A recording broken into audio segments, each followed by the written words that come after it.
Understanding when to stop. Explaining yourself. In the constant hustle of our daily lives, we often find ourselves caught in the act of explaining ourselves. Whether it's a disagreement with a loved one, a misunderstanding at work, or a tough conversation with a friend, the desire to clarify, justify, and be understood is a natural part of human interaction. We crave validation. We want to make sure that those around us, our colleagues, partners, friends, or family, see our intentions, understand our decisions, and hear our voices. This need to be understood is at the core of human connection, but it often leads us into a mental trap of over-explaining ourselves. But here's the question: when do you stop? At what point do you say, enough is enough? When is it time to stop explaining yourself and protect your emotional and mental energy? How do you recognize when you've crossed the line from clarity to depletion? This isn't just about setting boundaries or standing your ground. It's about knowing when to save your breath, your time, and your energy. For many of us, the urge to explain stems from a deep-rooted need to be seen. We want to be heard. We want to be understood, and above all, we want our intentions to be clear. And honestly, there's nothing wrong with that. It's part of being human. But as much as we crave understanding, there comes a point when we start to drain ourselves emotionally, mentally, and sometimes even physically by over-explaining.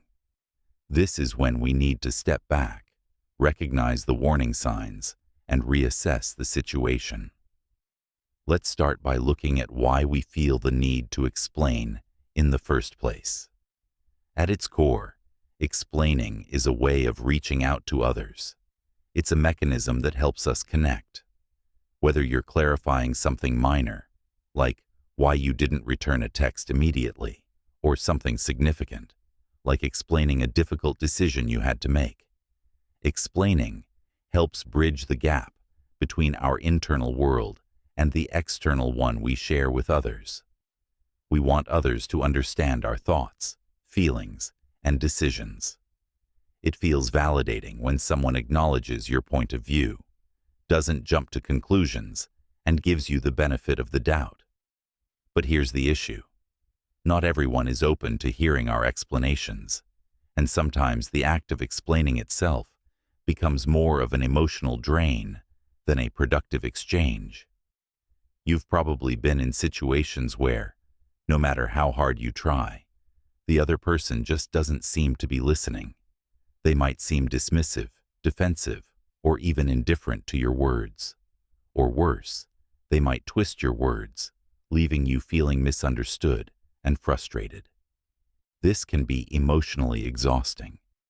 You pour your energy into trying to explain your side, only to find that they aren't receptive. In those moments, it's essential to recognize that sometimes, no matter how clearly you communicate, the issue isn't with your words.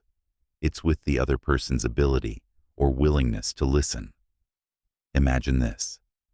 You've been invited to an event, and for personal reasons, whether due to exhaustion, work commitments, or simply needing some time for yourself, you can't make it. You explain this to the host, making sure to communicate that you care about them and regret not being able to attend. But instead of being met with understanding, they push back. They might question your reasons or make you feel guilty for not being there. The more you try to explain, the more it feels like they're not hearing you. It's frustrating, right? You can feel your patience starting to wear thin as you continue explaining, and yet, it doesn't seem to help. This scenario is a perfect example of what happens when we don't stop explaining in time. It becomes a vicious cycle where the more you explain, the more drained you feel, and the less likely the other person is to hear you. But here's the harsh truth. Sometimes, no matter how well you explain, the other person just isn't in a place to understand. The key here is to recognize when you've crossed the line from clarity to exhaustion. And it's not just about stopping because you're tired. It's about knowing when the other person isn't receptive and when continuing to explain yourself becomes futile. Let's dive a little deeper into the psychology behind this. When we over-explain, it can feel like we're losing pieces of ourselves. We're putting energy into something that isn't yielding the emotional return we hoped for. And at a certain point, this can lead to burnout. Over-explaining is not only mentally draining, it's emotionally draining. We've all been there. You keep rehashing your point, trying to get the other person to see your perspective, but they either don't listen or actively resist hearing you. The frustration builds up, and you start questioning yourself. Was I not clear enough? Should I have said it differently? Did I not do enough? The truth is, sometimes no amount of explaining will ever make the other person hear you.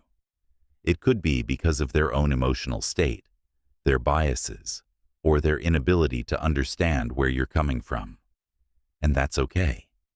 It doesn't mean you've failed. It doesn't mean you didn't try hard enough or communicate well enough. It simply means that, in this particular situation, your words fell on deaf ears. Now let's talk about when it's time to stop explaining yourself. The first step is recognizing the signs that you've reached the point of diminishing returns. If the other person is defensive, shut down, or unwilling to engage in a respectful conversation, continuing to explain only drains you further. In those moments, you need to recognize that you are not obligated to keep explaining yourself, especially when it's harming your mental well-being. For example, let's say you're in a romantic relationship and your partner is upset because you need some time alone to recharge. No matter how many times you explain that you're not rejecting them, that you're not angry, and that you just need some solitude for self-care, if they keep getting defensive or misinterpreting your intentions, it's time to stop. You've said enough. Continuing to explain yourself when the other person isn't ready or able to hear you will only exhaust you further and create more tension. But how do you know when it's time to stop? This is where your emotional intelligence comes into play. You need to tune in to your own feelings. If you're feeling increasingly drained or frustrated, or if you feel like your explanations aren't making any difference, it's time to take a step back. You might not need to say more. You might need to give the other person space to process your words, or you might need to let the conversation go entirely. Ultimately, the ability to stop explaining yourself is a sign of emotional maturity. It's about knowing when to protect your energy and when to walk away from a conversation that isn't serving you. It's about valuing your time and your mental well-being over the need to be understood by someone who isn't receptive. Thanks for watching.